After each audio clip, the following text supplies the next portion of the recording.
Hello বন্ধুরা, সবাই কেমন আছো? আশা করি সকালে ভালো আছো। আর আজকে তো তোমরা সবাই থাম্বনেলটা দেখে অবশ্যই বুঝছো যে কই বসছি। আমি বসছি খার্চি পূজা। তো খার্চি পূজা তো আমার বাড়ির থেকে বেশি দূরে না, মোটামুটি কাছেই। আর খার্চি পূজা প্রথম থেকে আইতাম প্রত্যেকবার 2-3 দিনেই। এবার আর যাওয়ার সময় হয়েছে না, এবার একদিনে আইছি, কারণ পরীক্ষা এইসব কারণে অনেক বিজি আসলাম। তো আমি পাক্কা সন্ধ্যার টাইমটা গেছি, আর গিয়ে সেরে দেখতেছ কত মানুষ।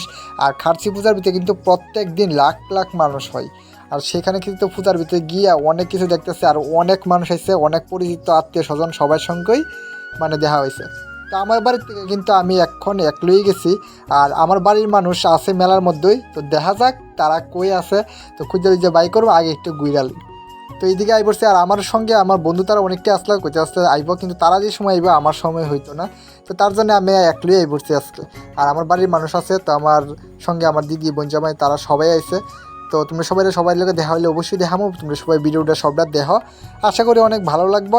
আর দেখো রাত্রে ওই থেকে আর কি সুন্দর লাগতেছে না লাইটিংটি, নাগরদোলার এইদিকে খুব সুন্দরই লাগতেছে। আর বন্ধুরা, এইগুলি আমরা সময় আর শুরু থাকতে আসলো না, সেই সময় টাকা পয়সা অনেক কম আসলো। আর এখনও কম ওই, তারপরও তো মোটামুটি তো এখন মানে সব কিছু ঠিক আছে। আর এদিকে কিন্তু খার্চি মেলাতে তোমরা সবাই দেখতে আসো যে কত ভিড়। মানে মন্দিরের এদিকে বুগের লাইন কতটুক দূরে আইছে কি কইতাম। সকাল থেকে বুকের লাইন শুরু হয় একদম রাত্রে 10টা 11টা 12টা পর্যন্ত কিন্তু বুক নেওয়া শুরু হয়ে থাকে। আর এদিকে আসতো পেয়ারার দোকান। তো ত্রিপুরার খার্চি মেলার এইদিকে কিন্তু মানে বেশিরভাগ সবাই পেয়ারা দিয়েই বুক দেয়, আর পেয়ারা দিয়েই সব জায়গাতে প্রায় সময় ত্রিপুরার প্রায় জায়গাতে বেশিরভাগ পেয়ারা দিয়ে বুক দেয় কিন্তু। আর এদিকে কিন্তু মেলার ভিতরে অনেক মানুষ আসতো। আর পুকুরের এখানে গেলাম, গিয়ে সে পুকুরের যেই মাঝখানে যে সৌন্দর্য অনেক জায়গায় বুট দিয়ে চলতেছে সেগুলি ভালো লাগছে। আর খার্চি মেলা তাই আসলে এই বাবুই পাখির বাসা না দেখলে আমাকে তো ভালোই লাগে না। তা আমি আইলে প্রত্যেকবারই লক্ষ্য করি একদম তাল গাছের ভিতর উপরে বাবুই পাখির বাসা। আর এইবারে বসছি পা হাত ধুয়ে মন্দিরের সামনে। আর এই মন্দিরের প্রথম গড়টার মধ্যে কিন্তু প্রথম 2 দিন পূজা হয় মূর্তিগুলিরে। আর 7 দিন যেহেতু মূর্তিটি বাইরে থাকে আর এখানে মন্দিরে পূজা হয়। আর তারপরে কিন্তু এই বড় গড়টা লাল কালারের গড়টার ভিতরে সবসময় সারা বছর পূজা হয়। আর এইদিকে তোমরা সবাই ঠাকুরের দর্শন করলাম, আর সবাই প্রণাম করো। আমি আমার মনের বাসনা ঠাকুরে কইলাম, আশা করি ঠাকুরে পূর্ণ করবো। আর তোমরা সবাই আমার ভিডিওর মাধ্যমে ঠাকুরটারে দর্শন কইরা তোমরা যার যার মনের বাসনা কও। আশা করি ঠাকুর তোমরা সবাই মনের বাসনা পূরণ করবো, আর সবার শরীরটাও ভালো রহুক, এই কথাই আমি কই সবাইরে। আর বন্ধুরা, এই দিয়ে কিন্তু মূর্তিটি দেখতে কিন্তু খুব সুন্দর। আর প্রত্যেকবার একটা নজর মূর্তিটির দেখুম, এই লিগে কিন্তু অনেক দূর দূরান্ত থেকে অনেক মানুষ আয়ে, আর আমিও আই পড়ছি। সত্যি সেগুলি দেখতে অপূর্ব সুন্দর। সেই সময় আলাদা একটা অনুভূতি আয়ে।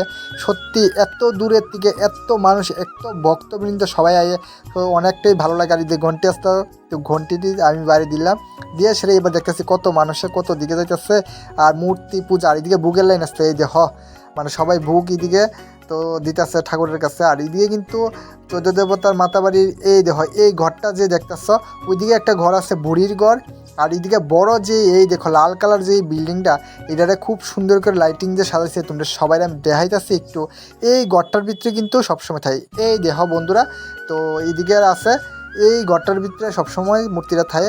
আর এদিকে কিন্তু অনেক দূর দূরান্ত থেকে সাধু সন্ন্যাসীরা আছে। আর এদিকে একজন দেহ কালী মা সাহায্য দাঁড়াইছে, স্বয়ং মা কালী, খুব সুন্দর করে সাজলো। আর সত্যি খুব ভালো লাগছে। আর এই বড় ঘরটা তো দেখতে এটার ভিতরে সবসময় মূর্তিটা থাকে। তারপরে কিন্তু ঘুরতে ঘুরতে আই পড়লাম নাগরদোলার এদিকে। ছোট্ট বাচ্চারা নাগরদোলাটা এত সুন্দর লাগছে কি কইতাম, আমার যদি বই তো আমি বয়ে গেলাম গা। কিন্তু আমি আর বললাম না, এমনি ঘোরাঘুরি করলাম, খাওয়া দাওয়া করলাম। আর আমি মেলাত গেলে সত্যি কথা বলতে আমি কিচ্ছু আর কিনি না। এখানে কেনার জিনিস কি তার কিনো, আমার কিছু কেনার মতন কোনো কিছু নাই, তার জন্য আর আমি কিনি না। শুধু খাওয়া দাওয়া যা কিছু আছে সব কিছু খাইয়ে টেয়া তাই পড়ি। আর এদিকে কিন্তু এসে খার্চি মেলা উপলক্ষে এখানে স্টেজের মধ্যে অনেক নাচ অনুষ্ঠান গান সব কিছু হইতেছে। আর এদিকে কিন্তু প্রচুর মানুষ আসলে তোমরা সব অনুষ্ঠান উপভোগ করতেছে। আর খার্চি মেলা যেহেতু অনেক বিরাট বড় মেলা, ত্রিপুরার মানে অনেকটা বড়ই মেলা, ত্রিপুরা অনেক মানুষ আয়, দূর দূরান্ত থেকে ত্রিপুরার বাইরের থেকেও অনেক মানুষ আয়। আর সেই দিকে কিন্তু মেলার অনুষ্ঠানের পাশের কয়েকটা স্টল আছে, এগুলির ভিতরে অনেকটি সুন্দর সুন্দর মডেল বানিয়ে রাখছিল। এইদিকে দেখো জল জল যে সাপ্লাই আমরা বাড়ি ঘরে জল আয়ে, তো এটা কীভাবে আয়ে মোটরের মাধ্যমে। তারপরে অনেক কিছু আছে এদিকে অঙ্গনারী দিদিমণিরার বিভিন্ন অনেক কিছু পুতুলটি বানিয়ে রাখছিল, সেগুলি দেখতে কিন্তু খুবই ভালো লাগছে। এই দেখো বিয়ে হইতেছে। আর ওইদিকে কিন্তু মানে আরও অনেক কিছু আছে, সবগুলি দেখতে দেখতে মানে সত্যি খুব ভালো লাগে। আর পুতুলটি খুব সুন্দর হয়েছে। আর বন্ধুরা, তোমরা সবাই গেলে যদি সরাসরি না দেখো অবশ্যই বুঝতে না। তো কে কে খার্চি মেলাতে গেছো অবশ্যই তোমরা সবাই কইও। আর কেমন লাগছে তোমরা সবাই কইও। আর বন্ধুরা আমার কাছে কিন্তু সবগুলি ভালো লাগছে। আর ভাবতেছি যে তোমরা লগে আমি যদি একটু একটু একটু করে শেয়ার না করি তাহলে কিন্তু হইতোই না। আর এইগুলি কিন্তু প্রত্যেকটা রুমের ভিতরে অনেকটি মডেল খুব সুন্দর করে সাথে রাখছে, আমার কাছে সেগুলি অনেকটাই ভালো লাগছে। কি সুন্দর, তোমরা সবাই দেখলে অবশ্যই বুঝতে আসো। এই দেখো। আর বন্ধুরা খার্চি মেলার ভিতরে আমি গিয়ে কিন্তু অনেকের সঙ্গে দেখা হয়েছে, তার পাশাপাশি সেই দিকে ঘুরতে ঘুরতে অনেক কিছু দেখলাম, অনেক কিছু শিকার জিনিসও আসলো, সব কিছু দেখলাম জানলাম। তার পাশাপাশি এইদিকে কিন্তু প্রত্যেকবার আমি খার্চি মেলাতে 2-3 দিন করে আই, কিন্তু এইবার আমার বাড়িতে যেহেতু বেশি দূর নেই, এবার পরীক্ষা আর তার পাশাপাশি অনেক কাজকর্মের জন্য আমি খুব বিজি আসলাম, খুব ব্যস্ত। তার জন্য আর আমি আর আইতারছি না। আমি মাঝখানে এই তো দ্বিতীয় দিন না তৃতীয় দিন গেছিলাম, গিয়ে সেরা একদিন ঘুরে আসলাম। আর তোমাদের সঙ্গে ভিডিওটাও আমি একটু পরে শেয়ার করতেছি, মানে খার্চি পূজা আজকে কালকে শেষ হয়েছে, তো আমি আজকে শেয়ার করতেছি। তো বন্ধুরা তোমরা সবাই তার জন্য একটু মাফ করে দিও, দুঃখিত। আমি কী করব, একদম সময় পাইছি না, তোমরা সবাই কইতাছি। আর এদিকে এবার ঢুকে যাচ্ছি একটা আদিবাসী একটা স্টলের মতন, এই দেখো খুব সুন্দর করে অনেকটি ফটো দিয়ে রাখছে। তারা সবাই অনেক পূজা নিয়ম কারণ। আর এদিকে আদিবাসীদের ট্রাইবাল তারা অনেক অলঙ্কার আসতো, রূপার জিনিস। তুমি সবাই এই স্টলটা কিন্তু প্রত্যেকবারই আমি যখন শুরুর থেকে দেখতেছি তখন থেকেই তারা আসলো। আর এদিকে কিন্তু বাঁশ বেতের অনেকটি জিনিস আসলো, সেইগুলি কিন্তু অনেক মাছ ধরার যন্ত্র, মানে যার মাছ ধরার জিনিস অনেক কিছু আসলো, সবজি তারা আনে পাহাড়িরা, তো কী কমো আর সব কিছুই আসলো। সেগুলি দেখতে কিন্তু আমার কাছে অনেকটাই ভালো লাগছে। আর একের পর এক দেখতে প্রত্যেকবার আইয়া এসে দেখি, সেগুলি দেখার মজাই আলাদা। আর এদিকে কিন্তু একটা আরেকখানে আসলো মৎস্যজীবী, এখানে সবাই মাছ কি সুন্দর করে, হ্যাঁ চিংড়ি মাছ আসলো, তারপরে আরও অনেক কিছু অনেকটি মাছ আসলো।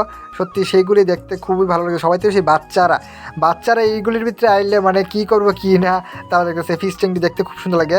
আর এইখানে কিন্তু এই দেখো রঙিন মাছ আসলো অনেকটি, তো রঙিন মাছটি দেখতে কিন্তু আরও সুন্দর আসলো না, অনেকটাই ভালো লাগছে আমার কাছে। এখানে অনেক প্রজাতির অনেক মাছ আসতো। আর এদিকে বাঁশ বেতের জিনিস আসতো, তোমরা সবাই দেখতেছো। তার পাশাপাশি মাছের খাওয়ান, এই দেখো এখানে সবাই কিন্তু এরকম করে দেখতেছে। আর আমি এইদিকে এই দেখো মেলার এইদিকে রাজবাড়িটার এখানে আইছি, তো সেরে আমি চাট খেতেছি। আর তার পাশাপাশি আমার দেখা হয়ে গেল আমার এখানে দিদি, বোন জামাই, মা, দিদা, তো ভাইগনা তারার সঙ্গে, তো এখানে চাট খেতেছি। আর সেই সময় ক্যামেরা করতেছিল আমার বোন, মানে দিদি রেখেছি ক্যামেরা করতে। আর এখানে দেখো মা আসলো, তারার লগে দেখা হয়ে গেছে এখন। এবার কিন্তু তারার সঙ্গে গরম গুড়েটের বাড়ির যামুগা, কারণ তারা আগে বলছিল আর আমার সময় নেই, যেহেতু আমি কইছিলাম যে আমি আরেকটু পরে আমো। আর এদিকে দিদা আসা, দিদা বয়ে রয়েছে, আমার পা ব্যথা করতেছে, তার জন্য আমি একটু তোমাদের লোকের শেয়ার করলাম এই কথাটি। আর তার পাশে দিদারও দেখাইলাম। আর এদিকে কিন্তু অনুষ্ঠান হইতেছিল, আর খুব ঘুরতে খুবই ভালো লাগতেছিল। আর ভিড়ও আসলো, প্রচুর ভিড়। আমি তারপরে যে সময় আইবরতেছিলাম, মানে কী কমে এরপরে দেখি আর অনেক মানুষ যেতেছে, মানে রাত্র 10টা 11টা 12টা কোনো ব্যাপারেই না, অনেক মানুষ। তো ভাগ্নে এদিকে বাইনা করলো আর গাড়ি চলবো, তো গাড়ি বাচ্চারা যেহেতু এদিকে উঠবো, আর আমার তো মনে হয় নাগরদোলাতে উঠতাম। এইদিকে বাইক না উঠতে গেল গাড়ির মধ্যে, আর তার পাশাপাশি আমরা সবাই দাঁড়া রয়েছি। আর হ্যাঁ তো খুব মজা উপভোগ করতেছে, খুব মজা। এদিকে প্রথম ভাবছিল উপরে যেন এই প্লেন দিয়ে আছে এইদিক, তারপরে দেখলাম এইগুলি কোনো মানে পয়লা গেলে শেষ। তার জন্য আমি কই যে গাড়িতে উঠো তো গাড়িতে উঠতে বসে আর খুব খুশি। কতক্ষণ পরে আইতাছে আর টাটা দিতেছে এই দেহ। অনেকটাই খুশি আসলো। আর এদিকে আমি দেখতেছি আমার সঙ্গে সবাই আসলো। প্রচুর মজা এইগুলি দেখে খালি মনে হয় আমি যে সময় শুধু আসলাম এই সময় চলতে পারছি না গো, এই সময় অনেকটি আসলো না। তো এইদিকে আমার বাড়ির সবাই আসলো, এই দেখা তারা সবাই একটু হাই হেলে করতেছে, সবার সঙ্গে ফটো তুললাম, খাওয়া দাওয়া করলাম। তার পাশে সেই একবার চাট খাইলাম, এগরোল খাইলাম, এদিকে মোমো খাইলাম, মানে সব কিছু মিললে অনেক খাওয়া দাওয়া হয়ে গেছে গা। আর কিন্তু বেশি দেরি করতাম না, ঠিক আছে। এবার অনেকটাই রাত্রি হয়ে গেছে গা, আমার জন্য রাত্রি হয়েছে গা। অনেক মানুষ লাগে রাত্রি হয়েছে না, খালি শুরু হয়েছে সন্ধ্যা, অনেকে মেলাতে আইতাছে। আর আমি যাবো এবার। আর মেলার ভিতরে আইসি এই ফুল গাছ দেখতাম না, চারা গাছ দেখতাম না, তা কিন্তু হইতোই না। আমার কাছে ফুলের গাছ এইগুলি কিন্তু খুব ভালো লাগে। যারা আমার ভিডিও দিয়ে অবশ্যই তোমরা সবাই জানো। আর এদিকে কিন্তু প্রচুর ভিড় আসতো, ওরি বাবারে কী কইতাম। তো বাইকনারে কুলোলে ভিড়ের ভিতরে একটু ঘুরলাম, ঘুরে টুরে সাইডা। এবার ভাবতেছি যে না আর দেরি করতাম না, এবার জামুগা, এত ভিড় আর সহ্য হইতেছে না। তো আমরা সবাই প্ল্যান করলাম তাড়াতাড়ি করে চলো কোনো মতো রাস্তার এখানে যাই, গিয়ে আসার গাড়ি টাড়ি দিয়ে বাড়ির জায়গা। তো বন্ধুরা তোমরা সবাই কেমন লাগলো অবশ্যই কয়ে। খার্চি মেলার ভিডিও তোমাদের সঙ্গে অনেক গল্প করলাম, কাটা গেছি, সব কিছু দেখাইলাম। তো ভালো লাগলে লাইক করে কমেন্ট করে, যারা এখনো পর্যন্ত আমার চ্যানেলটা সাবস্ক্রাইব করছে না অবশ্যই সাবস্ক্রাইব করে দিও। দেখা হইতেছে নেক্সট ব্লগে, টাটা।